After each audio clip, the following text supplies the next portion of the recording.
Hello everyone. If you've never seen one of my videos before, my name is Adrienne and I empower moms to reject the status quo and embrace healthier lifestyle habits. So if you didn't already guess by the title and my silly picture, this month we're focusing on stress because as the holidays come upon us, it just seems like it's just bound to happen, right? So the schedules get jam-packed.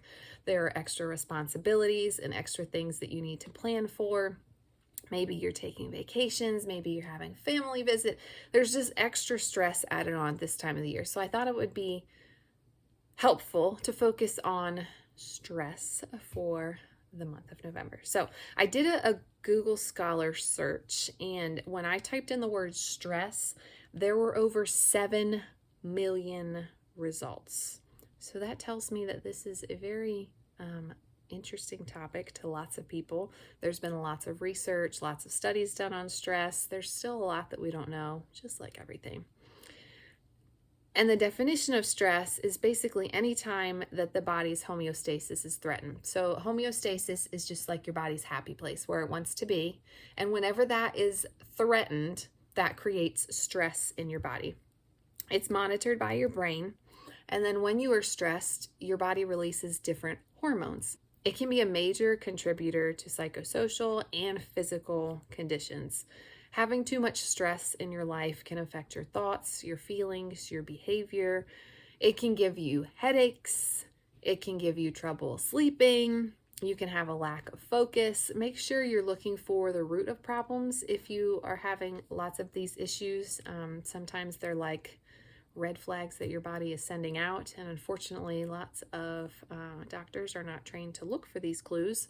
They're just trained to medicate the symptoms. So make sure you kind of look at the root cause. It might boil down to stress. It might be something else. Just look into that.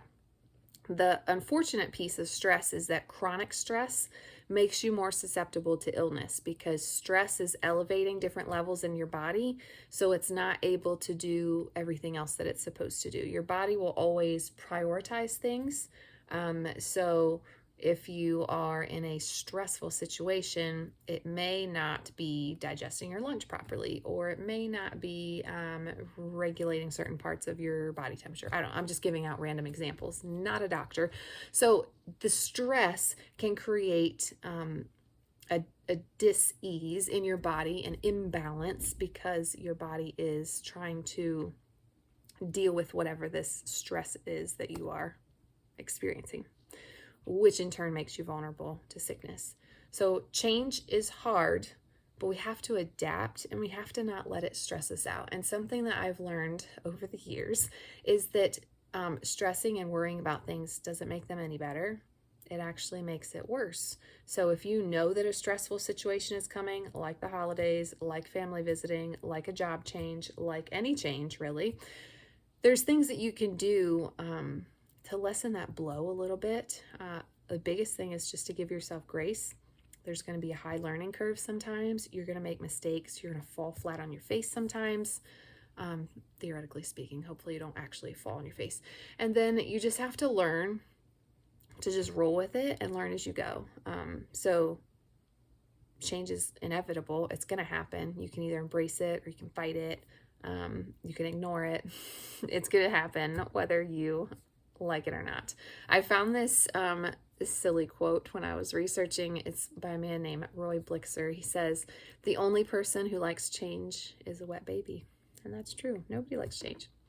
We live in such a fast-paced, information-packed society, but lots of us are not really getting the entire story when we're searching for info.